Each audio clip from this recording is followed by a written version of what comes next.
Meshtabi Season 4 Konkai no Meshtabi wa Gachi de Mata Tabathai Yokohama Kaiwai 10 des それでは早速 Let's get it started. 1. Shin Yokohama Ramen Hakubutsu Kan 全国の名店ラーメンが味わえるってんで、これは便利な施設ね。おいらも初めてのラー博でございます。横浜に住んでたにもかかわらず。すぐ何でもどこへでも食べに行くくせに珍しいわね。だってさ、ラーメン食べるのに入場料ってなんか消せない部分があんじゃん。確かに。入場料払えばラーメンは原価提供ってんならいいけどさ。そんなわけないっしょ。まあ入場料450円くらいケチケチにしなさんな。年間パス持ってる横浜ピーポーにはありがたい施設だよね。だって年パスは800円だからね。安っ、不公平でしょ。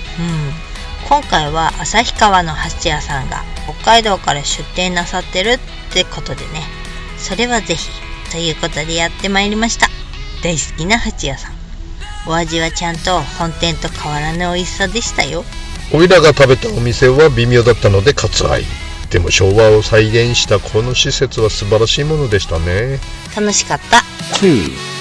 Shin Yamashita Cody's 山下元町界隈の可愛いハンバーガーショップ、リーズナブルにアメリカンなハンバーガーがいただけます。こちらは視聴者さんのご推薦のお店ってことでやってきました。情報提供ありがとうございました。ありがとうございました。なんせ駐車場にシックハックする関東。こちらは並びにドンキホーテの大きな立体駐車場があるのでね、車でも大丈夫。ドンキホーテで1円以上の買い物をすれば1時間無料になります。ランチはドリンクとサイドオーダーセットでこのお値段。肉肉しい The アメリカンなハンバーガーがいただけます。 The American アメリカよりの噛み応えのあるビーフが美味しかった。ボリューム満点肉って感じのバーガーにホクホクポテト&ドクターペッパーが最高でしたね。ドクターペッパー好きだよね。好きだよ。ミスターピブもね。ミスターピブまた50年前くらいの話なんじゃないの。それ高田純次に怒られるわよ。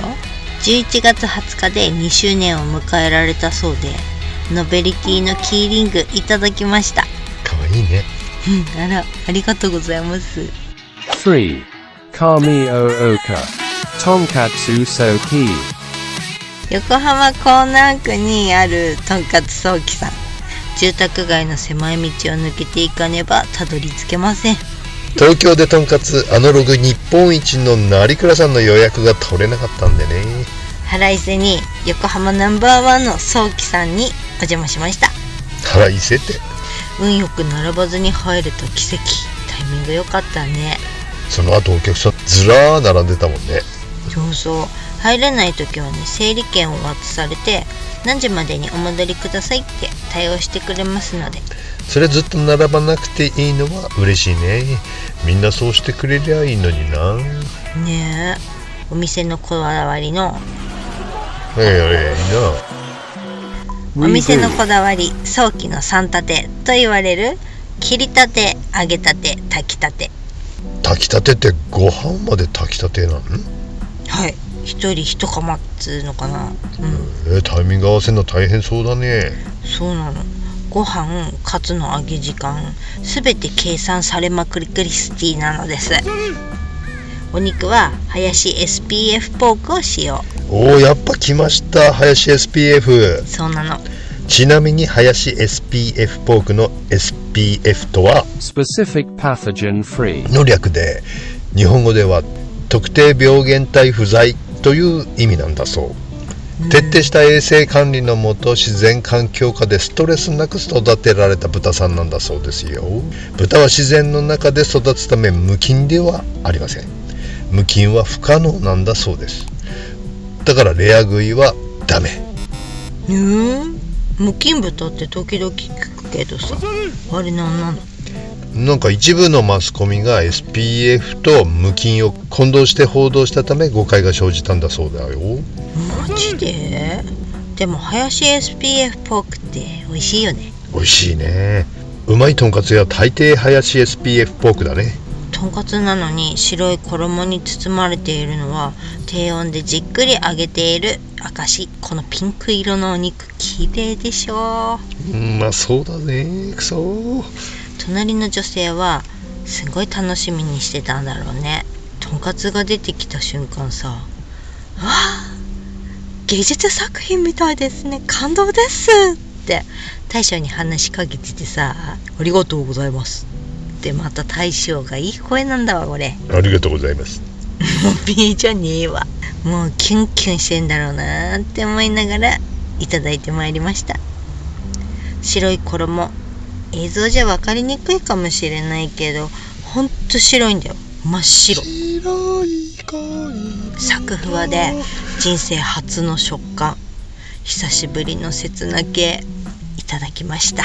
ああ、終盤切なくなっちゃいました。そうなの、永遠に食べ続けたかったわあれ。フォーエバー系。 Forever System. 4. Totsuka. Rokuku Ya. 家系直系御三家の一軒、初めて食べた家系ラーメンはこちらの今はなき六角橋にあった本店でしたね。初めてスープを飲んだ時の衝撃が忘れられませんね。北海道生まれのオイラにはとても新鮮なスープでした。何やら獣臭が特徴の家系直系らしいんですけれども、オイラにはあまりそれは感じられませんでしたね。前回も今回も。逆に癖のない綺麗なすっきりとしたキレのある豚骨に感じました。それで家系が好きになったんですが、実際横浜で家系の店で薄め固めで頼むのは肩身が狭いんですよね。そうなの？あの特注できるシステムね。そうなのさ。パイセンたちはほぼほぼ皆さん濃いめ固めなんでね、アウェー感半端ないんです。薄めでとかって言うとみんながジロってこう見るような感じのね怖いいいじゃんね。家系っていうのはなんかこうしょっぱくてなんぼ、ジャンクでなんぼみたいな、そういうノリのラーメンなのかもしれないですね。その後もう今回8軒9軒家系食べたんだけども、好きな店は全部直系ではないお店だったので、家系はそんなに好きじゃないということが判明しました。そうなの？めっちゃ好きなんだと思った。すいません。新たな発見ができてよかったですね。5. Kohoku. IKEA. IKEA 港北の2階にありますレストラン。めちゃめちゃ広くて席数がパないっす。なんかテーマカープに来たみたいでワクワクするね。カープは今年はダメだったんだよね。優勝はタイガースだからね。なんかテーマパークに来たみたいでワクワクするね。ビュッフェスタイル、一列に並んで食べたいものをトレイってスタイルね。そうそう、毎度お気に食堂丸亀製麺方式ね。なんかもうちょっと素敵な例えないのかしらね。そんな食わない予定だったんだけども、みんなカート持ってるのが楽しそうで一応カート使っちゃったんだけどもね。いやこれは確かにカート必要だよね。ゾロゾロ並んでゆっくり進んでるうちについつい取りすぎちゃって朝食バイキング状態。結果満腹なのにやはりあれこれ取りすぎてしまうっていうね。プラントボールは大豆などから作られたミートボールのパチ系。意外と違和感なく食べれちゃったよね。だがしかしこれは食べ放題ではありません。取った分だけお会計。そうよ。閉めて2600円。高ってこれのせいでしょ。そうだった。そうこれカツカレーね。これもなんとプラントカツなんだそうです。大豆などでできたカツなんですって。 Take 2. 大豆などでできてきた。そう、大豆などでできたカツなんですって。全く気づかずに食べてたね。台本書いてて調べ直して気づくというね。嘘でしょ。そもそも味にはあまり期待してなかったから逆に全く疑ってなかったよ。本物のとんかつだと思ってたからね。格付けてたら速攻で釣らなくなっちゃう人だね。違いね。スパイス感も感じられるカレー、これはコスパ的にもいいんじゃないかと思います。1階のスウェーデンビストロでもしっかりソフトもいただきました。多分世界一安いソフトクリーム50円とこのシークレットソフト150円。結局何味なのか食べても分からず、シークレットなんで聞いても教えてもらえず、もやもやサマーズでした。6. Tama Plaza. Tawuchasaba Huraikyo. 東急田園都市線多摩プラザ駅から徒歩 4,5 分の場所にあります。風来京さん、和服美人女将が出迎えてくれます。あらまあいいね、和服美人女将さんねえ、こちらのご主人は八王子にある名店手打ちそば車屋さんで3年間修行し、2006年に独立されたんだそう。自家製粉の9割そばがいただけるんです。2,3 年ぐらいでいけるもんなんですね、そば屋さんって。はい、こちらが自慢のおそば。細めでキュッと締まった喉越し最高のおそば。9割なのにすんごい滑らかで好きなタイプです。湯葉も自家製なんだそうですよ。湯葉まで売ってんだ。湯葉は打ちません。豆乳を煮詰めた時に表面にできる皮膜をすくい取ったもので、すくった生の状態のものを生湯葉といい、それを乾燥させたものを干し湯葉っていうの。おいらは還暦 YouTuber ちょっと何言ってるかわかんないです生湯葉せいろ気に入ったわ。素敵なお蕎麦屋さんに出会いました。近所にあったら通っちゃうな。7. ニューヨー Sariga Ya. Gokarakayu. ここは横浜。どうせ狭いところに詰め込まれるようなサウナになんちゃって露天風呂みたいなちっちゃいの想像してたの。したっけ？すごいお風呂でしたね。皆さん魂抜けたような顔してくつろいでらっしゃいましたびっくり。過去最大級のサイズのサウナと露天風呂に十分なくつろぎスペース&チェア。サウナは50人クラスだったね。上段はなんとしっかり100度。露天の外気浴ゾーンにはさまざまなチルるためのスペースとチェアが用意されていて、冬彦さんですかContinue. 今までのどこよりもくつろぐことができましたね。全体的にぬるめのバスがまた魂抜けポイントだよね。ゆっくりゆったりくつろぎまクリスティアーノ・ロナウド。セリガヤに住みたいとまで思わせる施設でした。絶対また来る。至れり尽くせりセリガヤ天国楽湯。まさに極楽でしたわ。スパセンオブザイヤーノミネートですね、こりゃ。確定的。 8. Makita. Biosteria Komakine. 地下鉄牧田駅そばの裏路地にございます。ビオステリア小牧根さん。ごめんね。違う。こちらも視聴者さんの推薦のお店ね。パスタランチいただきに参りました。女子率 100%。厨房にはワイルド系シェフが2人。なんと親子なんですって。イタリアンで親子、珍しいね。裏路地にあるってのも隠れ家的でおいら好きだわ。はい、来ました。私の大好きなエビトマトソース。やっぱね、エビだよね、エビ吉。コウエビは殻ごと全部食べれちゃうんだよ。いや、グリーンいっつも殻ごと全部食べるさかなクンみたいに言うな。身もプリプリですんごい甘いの。パスタも少し固めに茹で上げられたもちもちで弾力のある歯ごたえが最高。コクのあるトマトソース、ちょいピリ辛でパーフェクト。我慢せずにフォッカッチャ頼めばよかった。あちゃ2人ならね、絶対頼んでたんだろうけどね。そうなの。でも美味しかった。素敵なお店を紹介してくださりありがとうございました。今度は2人で来ようね。そうだね。9. Katayamada. Sweets Garden. Yuji Ajiki. ジョブ中の審査員としてテレビでおなじみシェフユージアジキさんのパティスリー。テレビでちらっと見たことあるけど実力はいかにとメシタビーズ見参。さすが並びが出るほどの人気店ですね。ちょっと調べさせていただいたらね、やはりただものではなかったね。あら、なんとマンダリンナポレオンコンクール日本人初優勝。あれ、札幌にも優勝した人いたよね、確か。フィリアさんは準優勝でしょ。あ、そっか。その後フランスに渡り修行を重ね、一山上国立製菓学校で本場の洋菓子を学ぶという。フランスには国立製菓学校があるのか。はい。さすがはテレビで審査員するだけのことあるわね。立派な経歴をお持ちのようです。食べてびっくりよね。一口で違うと思ったね。参りました。サクサクの食感と表面のフランボワーズの爽やかさとチョコレートのねっとりとした甘みが素晴らしいコンビネーションでゴージャス。Gorgeous. ちょっと車に構えてたんですが完全ノックアウトされましたね。美味しい。知らない味のオンパレード。南米産トンカ豆の香りの生クリーム。豆でケーキって何？ね。スイーツの知られざる世界を見せていただきました。